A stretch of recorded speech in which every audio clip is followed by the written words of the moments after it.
You said once, I read, that you don't feel like you're using cinema language or reinventing it, and I'm going to respectfully disagree. I think you are a modern filmmaker who uses the legacy of film in a very precise way. I mean, your films are not random. Yeah, but they're not art. They're movies that try to look good. So Brian De Palma did his best. Scorsese does his best. Whatever.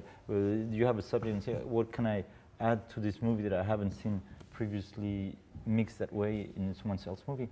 No, I know the references I use for every single movie. Irreversible was inspired by I Am Cuba, was inspired by Cruising, was inspired by so many, even by Godard, because of the last scene with the couple could be in A Woman is a Woman by Godard. Sure. And so and the title cards come from another movie, and then you know where you stole your ideas, but you just created a new salad that is a new mix with things that were in real life or on screens somewhere else. How does film tell your stories? Do you love film as the way to tell your stories? Oh yeah, I don't. I read essays. I have problems reading novels because I'm so attracted to movies that when I want to see when I want to hear a story, I'd rather go to see a movie. When I was a kid, I would read a lot of comic books, but I like reading. But when it comes to narrative art, I'd rather go for a movie. Do you go to the movies a lot? And when I buy DVDs, I mostly buy documentaries. That's a weird thing.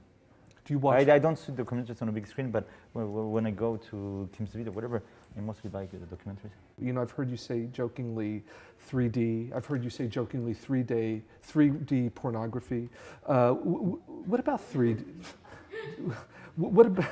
No, what about 3D? One thing is sex or whatever.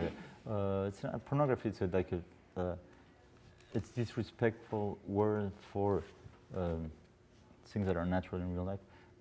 What word do you prefer? Sex scenes or sex scenes? Explicit sex or explicit sex. Yeah. But because also there is a business called pornography that has its own gimmicks, its own limits. Yeah. And for example, in a porn movie, you never see girls having their periods. No one gets pregnant. No one takes a pill. No one cries. No one. There are so many things that happen all the time in real life that never happen in a porn movie. So they're so far from real life. They're fantasies. They're fantasies. Yeah. That doesn't interest you, or do you want those films with the imperfections of them? Would that be interesting to you? It's just like closer to real life. But when it comes to 3D, I'm not a big 3D fan. I like 3D photos because they're funny, or the Viewmasters that you had as a kid. You and I had them as kids. I don't know if they had them. Yes. Yeah. They're funny. But I don't think the way 3D movies exist nowadays is going to last long, because you have to put glasses on. The day there will be cameras that can shoot holographic images, and you can see the people moving, whether they're small or big, like inside an aquarium, then we'll get into the real 3D cinema. Yeah. As long as you have to put glasses on, it's just a step towards something else. Is there anything you wouldn't show in one of your films?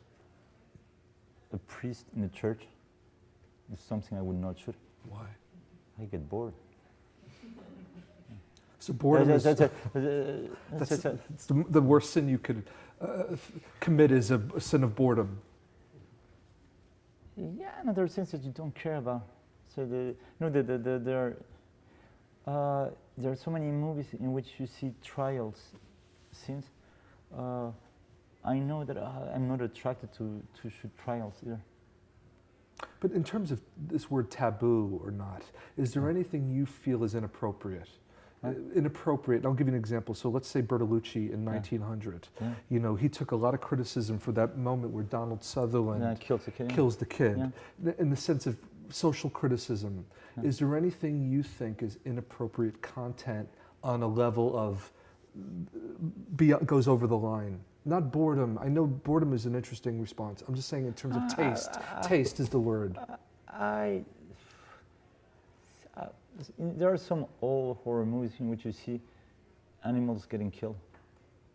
it's sort of I have that taboo that I'm not vegetarian. I eat meat all the time. I eat fish.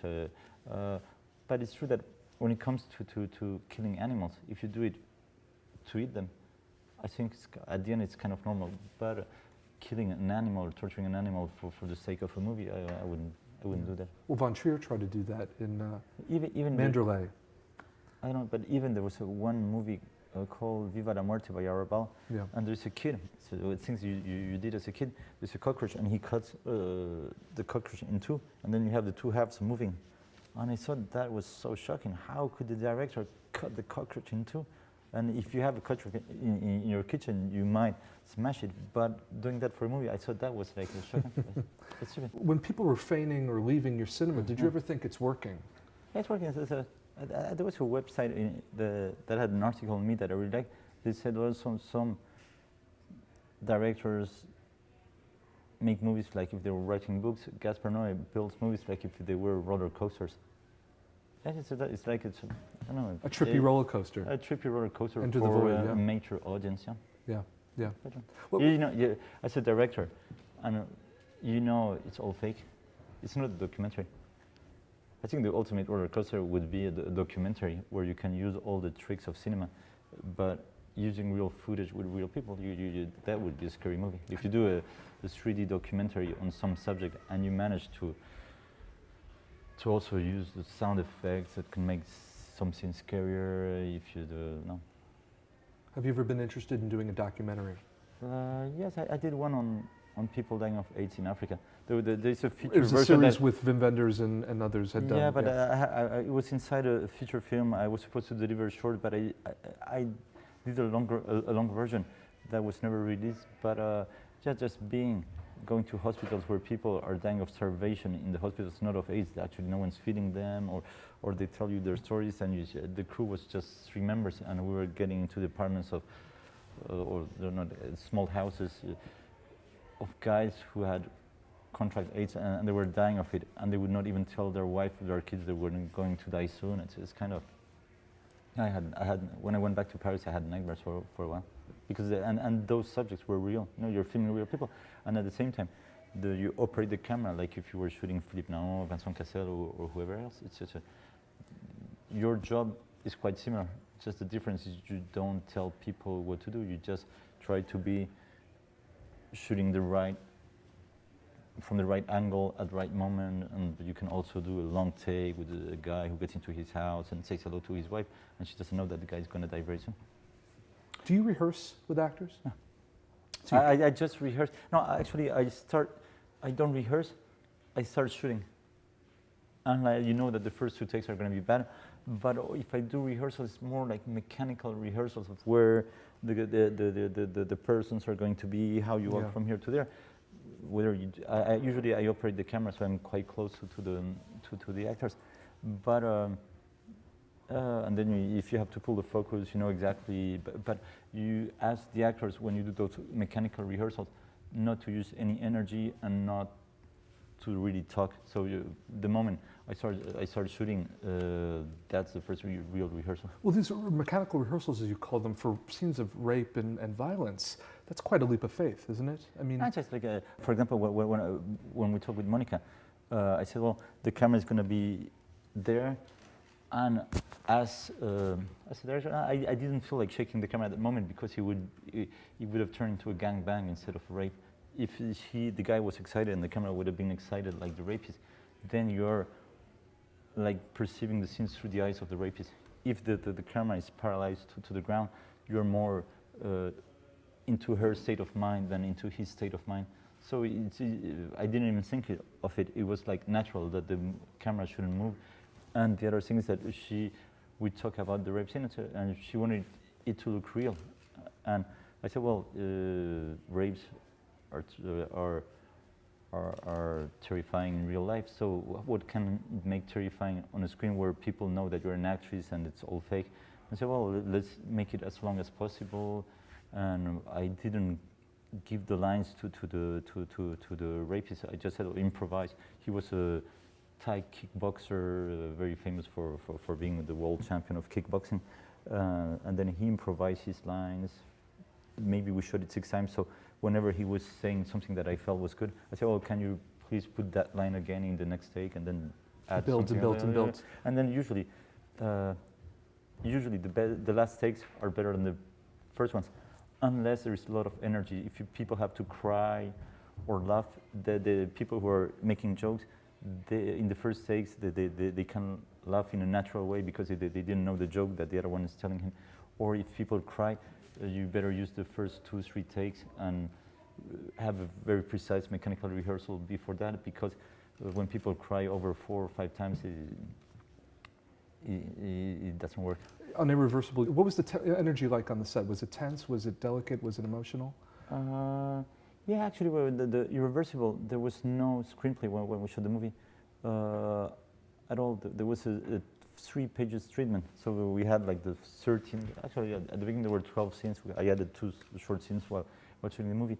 But we sold the movie to the financiers as a rape and revenge movie told backwards, like Death Wish, with the time structure of this piece called, of this theater play called Betrayal by Harold Pinter, which is, and so I said, well, you take Death Wish, you just, they don't kill the right guy, they kill the wrong guy at the end or at the beginning. It all depends if you follow the story in the right sense or the other sense. And it was a risky project, but it was financed mainly because of the 2 main actors. It's just, I had the French Nicole Kidman and Tom Cruise. They were coming out from all these big successes, and originally we were supposed to do the erotic movie that I want to shoot next with them, and they said yes, and then we got the money from the TV to do this like little sentimental erotic movie with them, and the moment we were having, one day we were going to have a meeting with the producers who already found the money through Canal Plus. It's a paid TV channel, and so we had the lunch. And 2 nights before that, I gave to Vincent and Monica the treatment of the movie I wanted to make, and there was a lot of explicit sex in it. So I didn't get any news from them that night. The following day, no news. I said, oh shit, I better think of something else because something's turning tricky now. And so the morning we were supposed to have lunch with the producers. I just went to their house. I said, Gaspar, we're not doing the movie. We need some privacy. The only thing that we have left when you're photographed all the time is our like private love. And we don't want to expose that. We have stalkers. It's gonna be. It will turn heavy for Monica. It will turn heavy for me. So I said, no problem. I already have another project. I said, wait, is it a joke? I said, no. Let's do a rape and revenge movie told backwards. And they said, is it a joke? I said, no, it's not a joke. And we went to the lunch. And I told the other producers, well, we could do a rape and revenge movie told backwards. And they said, but do you have a script? No, I'll just write a treatment, and we started shooting, improvising it. And that's how the movie happened. Like 4 weeks later, we were shooting this movie. How long did it take to shoot?